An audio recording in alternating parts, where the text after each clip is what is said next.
আমাদের চ্যানেলে যারা নতুন প্রথমবার এলেন অবশ্যই চ্যানেলটাকে সাবস্ক্রাইব করে পাশে থাকবেন, কারণ এই ধরনের ভিডিও আমরা আপনাদের জন্য কন্টিনিউ কিন্তু বানাতে থাকি। বন্ধুরা, আইএনডি টেক জোন ইউটিউব চ্যানেলের মাধ্যমে আমরা banking related fintech, AEPS, UPI, pay out, DMT money transfer, recharge, bill payment সম্পর্কে আপনাদেরকে ইনফরমেশন দিয়ে থাকি। সাথে সাথে আমাদের পোর্টালের মাধ্যমে এবং আরও কিছু রেপুটেড পোর্টালের মাধ্যমে বিভিন্ন সার্ভিস আপনার প্রয়োজন অনুসারে আমরা আপনাদেরকে দেওয়ার চেষ্টা করি। কিছু সার্ভিস আমরা শুরুতেই আপনাদেরকে দিই না, মানা করে দিই। সমস্ত মানুষই আইডি বিক্রি করার জন্য অ্যাগ্রেসিভ, আমরাও, কিন্তু আমরা এতটাও অ্যাগ্রেসিভ নয় যে কোনো মানুষকে আমরা যে কোনো আইডি দিয়ে দেব। আর সেই মানুষগুলোর মধ্যে ফ্রড অ্যাক্টিভিটিস করা কিছু মানুষ মুখোশ পরে আমাদের মাজা ভেঙে বা আমরা যে আইডি দিলাম সেই কোম্পানির মাজা ভেঙে বেরিয়ে চলে গেল হচ্ছে। তার মধ্যে এইপিএস বলুন, ইউপিআই বলুন, কিউআর কোড দিয়ে পেমেন্টে নেওয়া বলুন, বিভিন্ন কোম্পানি আপনাদেরকে এই সার্ভিসগুলো দিয়ে থাকে। এর মধ্যে কিছু সার্ভিস আমরা আপনাদেরকে দিই, কিছু সার্ভিস ইন ফিউচারে দেব, বা যেমন এইপিএস আমরা পরে আপনাদেরকে দিই। কারণ জানেন বন্ধুরা, বিভিন্ন কোম্পানি আপনার আসার চার্জব্যাকের টাকা মেটাতে হয় বিভিন্ন কোম্পানি, তাই চার্জব্যাক আসবেই না এরকম সিস্টেম যদি প্রথম থেকেই আনা যায় কেমন হয় কমেন্ট সেকশনে বলবেন। আজকে তাই নিয়ে আমরা আলোচনা করব। বন্ধুরা, এইপিএস লগ ইন করতে গেলে আপনাকে আপনার মোবাইল নাম্বার আর ট্রানজাকশন পিন দিয়ে আপনাকে লগ ইন করতে হবে। কেমন হয় কমেন্ট সেকশনে বলবেন। তারপরে 2 ফ্যাক্টর অথেন্টিকেশন, চার্জ নেওয়া হবে না, বা নিলেও যদি আপনি ছোট প্ল্যানে আসেন নিলেও একদম মিনিমাম একটা চার্জ নেওয়া হবে, 10 টাকা নেওয়া হবে না। তারপর আপনি যখন এইপিএস করছেন অবশ্যই আইসিআইসিআই ব্যাংকের এইপিএস আপনাকে দেওয়া হবে, একটা সুন্দর ইন্টারফেস আপনাকে দেওয়া হবে।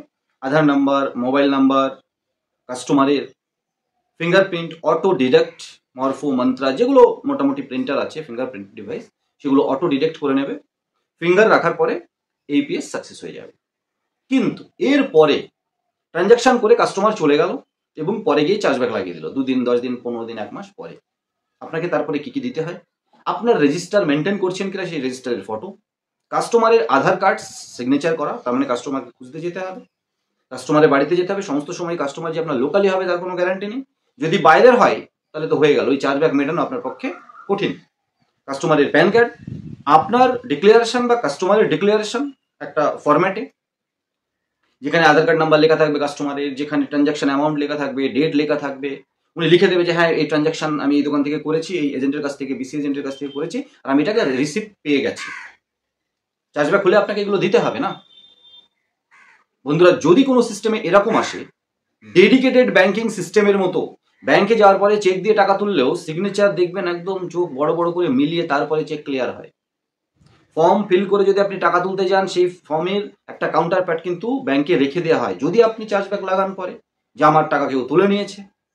তো আপনি তো একজন ডেডিকেটেড ব্যাংকার, ব্যাংকের সিএসপি বা ব্যাংকের এইপিএস সিএসপি হিসেবে কাজ করছেন, আপনাকে ডিটেলসগুলো তো রাখতে হবে।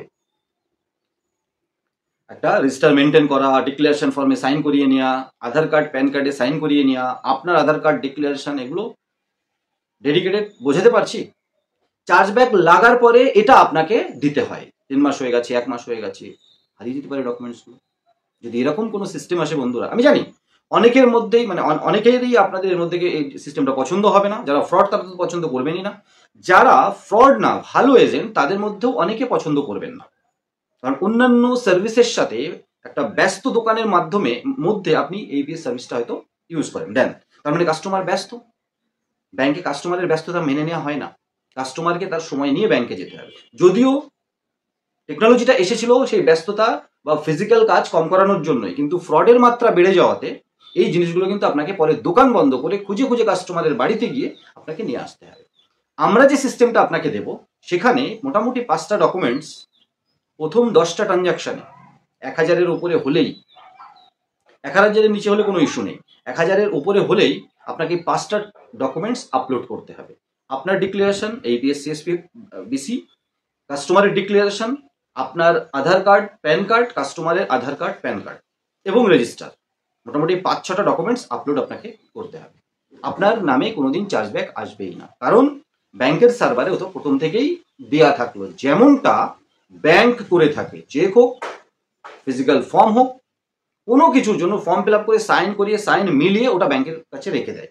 আপনি কোনোদিন কমপ্লেন করলেও ব্যাংক মানবে না যে আপনার সাইন করা রয়েছে। চার্জব্যাক কোনোদিনই লাগবে না। তার মানে উইদাউট চার্জব্যাকে যদি আপনাকে ইপিএস চালাতে হয় দোকানে, তাহলে আপনাকে এই সিস্টেমে আসতে হবে। ছোট্ট ভিডিওটা ইপিএস উইদাউট চার্জব্যাক নিয়ে কেমন লাগলো কমেন্ট সেকশনে বলবেন। ভিডিওটা ভালো লাগলে লাইক শেয়ার করতে ভুলবেন না। নতুন হলে চ্যানেলকে সাবস্ক্রাইব করে পাশে থাকবেন। নতুন একটা ভিডিও নিয়ে খুব তাড়াতাড়ি আসবে। তখন সবাই ভালো থাকুন, সুস্থ থাকুন, কারণ IND tech zone YouTube channel সবসময় আপনাদের সাথে আছে।